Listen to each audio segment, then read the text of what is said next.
Assalamualaikum warahmatullahi wabarakatuh. Salam sejahtera untuk kita semua. Pada pertemuan hari ini, kita masih akan membahas tentang momentum dan kaitannya dengan energi. Beberapa proses yang berkaitan dengan interaksi antara dua buah benda atau lebih dapat diselesaikan oleh usaha dan energi. Beberapa di antaranya dapat diselesaikan oleh momentum, dan beberapa di antara lainnya diselesaikan oleh keduanya, baik energi dan usaha ataupun momentum. Pada proses tumbukan jenis apapun, momentum selalu kekal selama tidak ada gaya luar yang bekerja. Gaya luar totalnya sama dengan 0. Namun, tidak demikian halnya dengan energi kinetik. Tumbukan biasanya diikuti oleh munculnya panas pada permukaan dua benda yang melakukan kontak. Panas tersebut berasal dari energi kinetik benda yang mengalami tumbukan. Akibatnya, setelah tumbukan terjadi, umumnya energi kinetik total lebih kecil daripada energi kinetik total sebelum tumbukan. Dari proses tumbukan yang terjadi, kita dapat definisikan besaran baru yang bernama koefisien elastisitas. Tumbukan elastis ini dapat didefinisikan sebagai tumbukan yang tidak mengubah nilai energi kinetik dalam sistem akibat terjadinya tumbukan tersebut. Sementara tumbukan tidak elastis atau inelastis adalah tumbukan yang mengakibatkan hilangnya energi kinetik. Sementara momentum sistem bersifat kekal pada tumbukan jenis ini, energi kinetiknya bersifat tidak kekal. Jangan pernah berasumsi bahwa tumbukan bersifat elastis, kecuali ada informasi atau diberitahu. Kemudian, kerja dan energi dapat diselesaikan untuk satu hal yang tidak diketahui. Momentum dapat digunakan untuk menemukan satu yang tidak diketahui per dimensi spasialnya.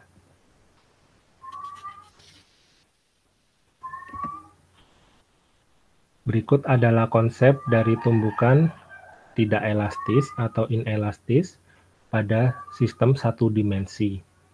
Pada gambar sebelah kiri, dapat Anda lihat adalah ada dua buah benda 1 dengan massa M1 dengan kecepatan V1 awal, dan benda 2 dengan massa M2 dengan kecepatan V2 awal. Ini adalah dua buah benda yang belum bertumbukan. Gambar di bawahnya adalah dua buah benda. Ini setelah terjadinya tumbukan di mana V1 final dan V2 final ini adalah setelah terjadinya tumbukan. Total momentum sebelum tumbukan sama dengan total momentum setelah tumbukan. Ingat bahwa pada penjelasan sebelumnya, untuk tumbukan inelastik, momentum bersifat kekal, dikarenakan gerak yang terjadi adalah gerak satu dimensi. Kita dapat menghilangkan tanda vektor dan menuliskan komponen-komponen pada sepanjang sumbu. Dari persamaan berikut, P sama dengan M kali V, kita dapat tuliskan ulang sebagai persamaan yang ada di bawah ini, di mana dua suku di ruas sebelah kiri merupakan momentum benda 1 dan momentum benda 2 pada keadaan awal, dan dua suku di sebelah kanan adalah momentum benda 1 dan momentum benda 2 pada keadaan akhir. Gambar di sebelah kiri ini menunjukkan bahwa dua buah benda yang sebelum dan sesudah bertumbukan tidak elastis. Kedua benda ini setelah bertumbukan, kedua buah benda ini menempel. Benda dengan massa M2 awalnya diam, kita dapat menyebut benda kedua sebagai target dan benda satu sebagai proyektil. Ya, setelah tumbukan, benda yang saling menempel bergerak dengan kecepatan V besar. Untuk situasi ini kita bisa tuliskan persamaannya menjadi sebagai berikut. Ruas sebelah kiri ini adalah momentum awal benda satu, dan ruas sebelah kanan adalah momentum setelah terjadinya tumbukan, sehingga kita dapat tuliskan kecepatan setelah kedua benda bertumbukan adalah sebagai berikut. Berikut adalah contoh untuk kasus tumbukan tidak elastis. Ya. Di sebelah kiri ini terdapat ilustrasi sebuah balok yang digantung pada dua buah tali, yang mana balok ini digunakan sebagai target ya untuk mengukur kecepatan sebuah peluru, dan peluru ini ditembakkan. Nah, di sini kita ingin mengetahui berapa besarnya kecepatan peluru yang bertumbukan dengan ketika dia bertumbukan dengan balok ini. Diketahui bahwa massa dari baloknya 5,4 kg, massa dari pelurunya atau proyektilnya 9,5 gram. Kemudian ketika peluru bertumbukan dengan balok, ini baloknya berayun dengan jarak vertikal sejauh 6,3 cm. Ya. Nah, di sini kita dapat meninjau yang pertama adalah karena tumbukan dalam sistem peluru balok ini sangat singkat, kita dapat membuat dua asumsi penting. Yang pertama, selama tumbukan, gaya gravitasi balok dan gaya pada balok dari kabel masih seimbang atau dari tali ya. Jadi selama tumbukan, gaya eksternal pada sistemnya sama dengan 0. Oleh karena itu, sistemnya terisolasi dan total momentum linearnya dapat kita tuliskan sebagai berikut.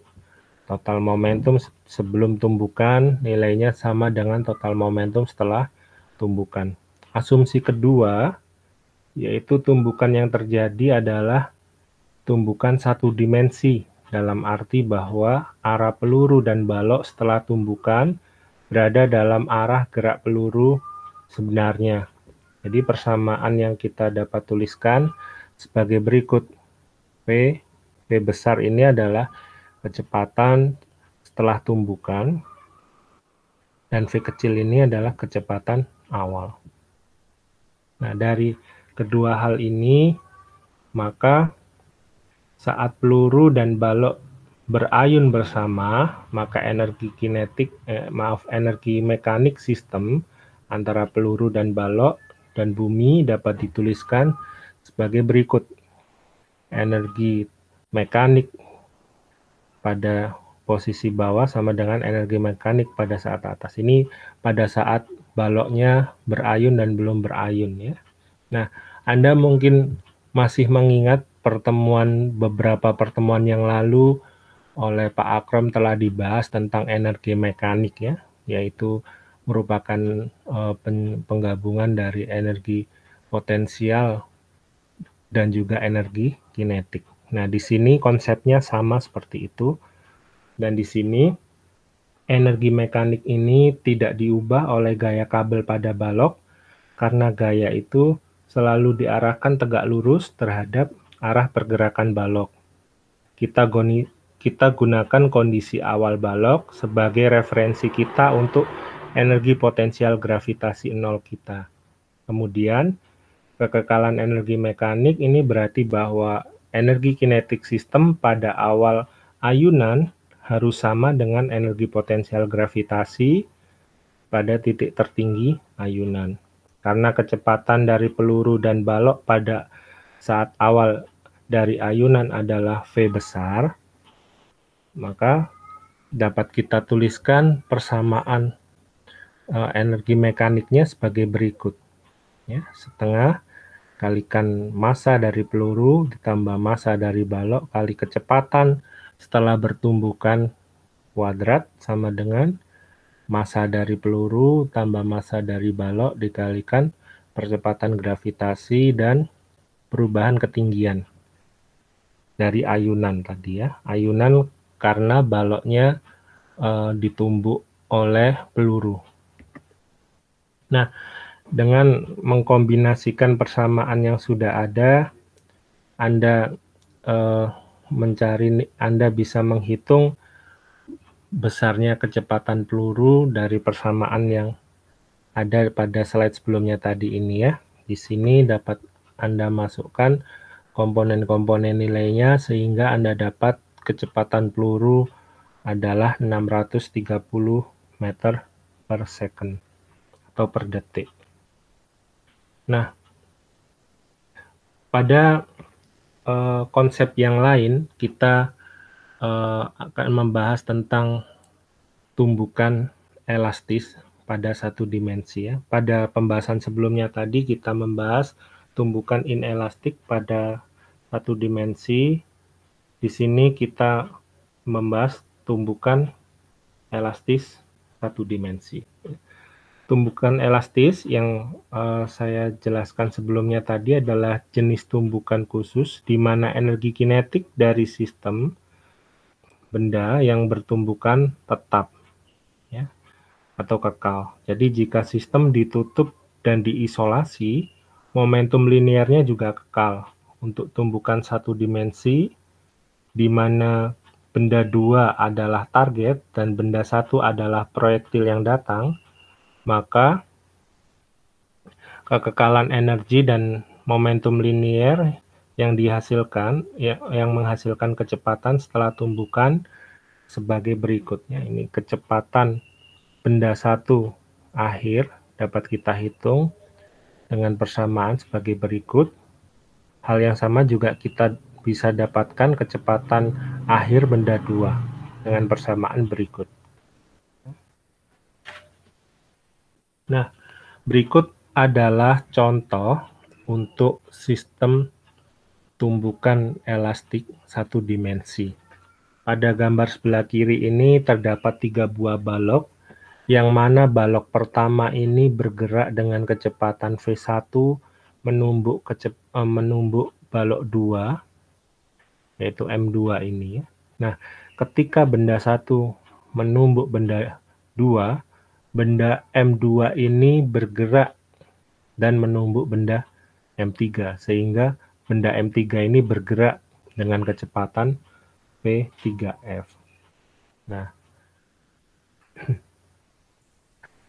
di sini diketahui bahwa kecepatan awal dari balok atau benda 1 adalah 10 meter per second, kemudian massa dari benda 3 adalah 6 kg, dan setelah terjadinya tumbukan yang kedua, berarti antara benda 2 dan benda 3, benda 2 ini atau balok 2 ini berhenti bergerak dan benda 3 bergerak dengan kecepatan 5 meter per second.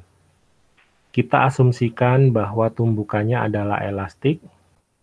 Kita diminta untuk menghitung berapa massa dari benda atau balok 1 dan balok 2 dan berapa nilai dari kecepatan akhir dari balok atau benda 1. Nah, di sini yang perlu kita cermati adalah ide utamanya karena kita asumsikan tumbukannya elastis, maka energi kinetiknya tetap ya, sehingga kita bisa menghiraukan energi panas, osilasi ataupun energi yang dihasilkan dari suara ya. Nah, karena tidak ada gaya horizontal atau gaya eksternal yang bekerja pada balok, maka kita harus menjaga momentum linear ke arah sumbu X. Jadi karena kita tadi bekerja pada satu dimensi, maka kita dapat asumsikan dia bergerak pada satu arah sumbu saja. Jadi pada tumbukan yang pertama kita tidak banyak memiliki informasi, ya. Kita tidak tahu massa ataupun kecepatan final dari balok-balok tersebut. Oleh karenanya kita akan mulai dari tumbukan kedua, ya. Berarti dari balok 2 yang berinteraksi dengan balok 3.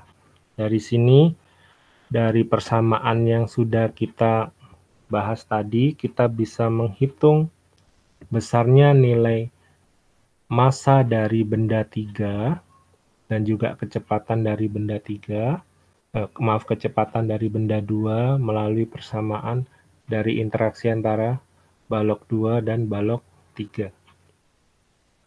Dari persamaan ini, kita bisa mengetahui massa M2 adalah 6. Dari mana, Pak? Ya, di sini kita lihat bahwa ketika benda 2 menumbuk benda 3, maka benda 2 berhenti. Maka kecepatan akhir dari benda 2 adalah 0, maka di sini V2F-nya ini nilainya 0. Nah, di sini nilai P21-nya masih kita belum ketahui, M2-nya masih belum kita ketahui, dan M3-nya adalah 6 kg. Ingat konsep dari kekekalan momentum tadi, bahwa di sini ruas kiri harus sama dengan ruas kanan. Oleh karenanya di sini karena ruas kirinya dia bernilai 0, maka ruas kanannya juga harus bernilai 0.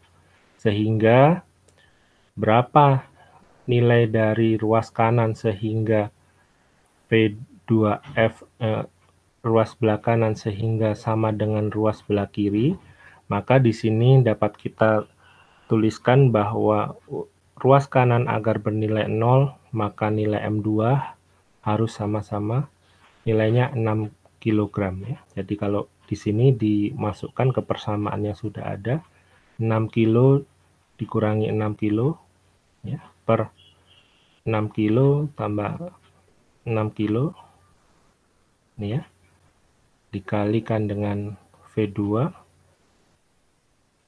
maka nilainya akan 0, ya. 0 dibagi berapapun kalikan V2, 0. Nah, di sini kita bisa menghitung juga untuk nilai V2I-nya, ya. Kita sudah tahu nilai V3F, kemudian kita tahu nilai M2 dan M3.